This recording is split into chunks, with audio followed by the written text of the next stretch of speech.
টকটকে লাল এই জিনিসটা কি? চলুন তো এক নজরে দেখে আসি আমরা। আসসালামু আলাইকুম, কেমন আছেন সবাই?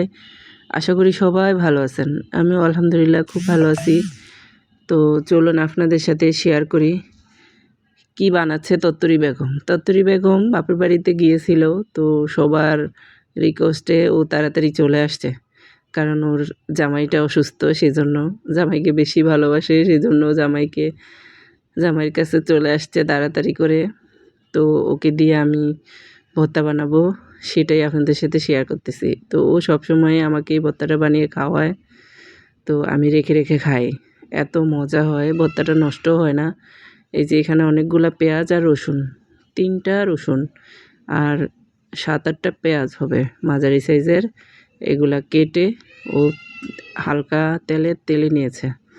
তো সাথে আছে শুটকি। এটা কি শুটকি? বাঁশপাতা শুটকি, চেপা শুটকি, অনেকে অনেক রকম করে বলে, অনেকে হেওয়া শুটকি বলে।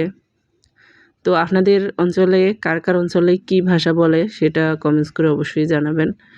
তো মরিচ বাটা শেষ হয়ে গেছে, মরিচটা আগে মিক্স করে বেটে নিয়েছে, তারপরে এই যে রসুন আর পেঁয়াজগুলি বাটবে। তো কেন জানি না ও বলতেছে, আপু আপনাকে খুব মিস করব এই ভর্তা বানানো নিয়ে। তো আমি বলছি যে হ্যাঁ সত্যি তো, তোরা মিস করবি, আমিও তো তোদেরকে মিস করব। এই যে এত সুন্দর করে ভর্তা বানিয়ে খাওয়াস, নিজের বাসায় তো অনেক আলিশামি লাগে এই ভর্তা বানাইতে, পাটা পুতা ধরতে, কাজ করতে।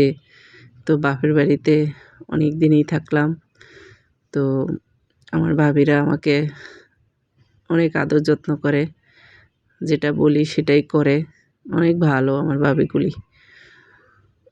তো ভর্তা বানাতে দুইজনে কথাবার্তা বলতেছিলাম, অনেক কথাই হলো দুইজনের মধ্যে। তো ও অনেক দিন ছিল না, ওকে আমরা খুব মিস করেছি।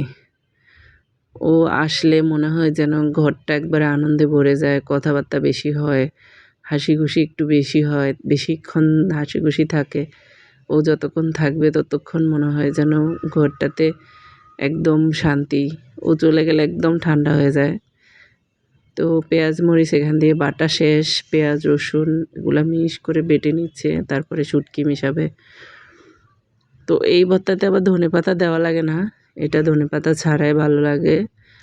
আমার আপাও এরকম ভর্তা করে, তো ও তো ইন্ডিয়ান রসুন দিয়ে বানিয়েছে, আর আমার বোন যেটা করে সেটা দেশি রসুন দিয়ে করে। দুইজনের হাতেরটা দুই রকম স্বাদ, দেশি রসুনেরটা আলাদাই মজা। আমার আপা তো আরও ঝাল দেয়, আরও লাল করে দেয়। তো ঠান্ডা পানি খেতে হয় আপার ভর্তা খেলে, এত ঝাল হয়। তো এই যে শুটকিগুলা মিশাচ্ছে ও, এখন শুটকিগুলা মিশানো শেষ হয়ে গেলেই শেষ আমাদের ভর্তা বানানো। তারপরে ও কী করবে জানেন? পাটায় ভাত নিয়ে বাটবে। ও বলতেছে, আপু আমি কয়টা ভাত বাটি পাটাতে। তো আমি বলছি বাটো, একটু রেখেছে ভাত বাটবে। ভাতও এই ভর্তার সাথে এত মজা লাগে, তো সেটা আবার পরে শেয়ার করবো আপনাদের সাথে। আগে ভর্তাটা দেখাচ্ছি, দেখেন কি সুন্দর একটা কালার আসছে। তো আজকে আমি শুধু এই ভর্তা দিয়ে ভাত খাবো, সত্যিই ভর্তা দিয়ে ভাত খেয়েছিলাম, এত মজা লাগছে। ওকে অনেক অনেক ধন্যবাদ দিয়েছি আমি।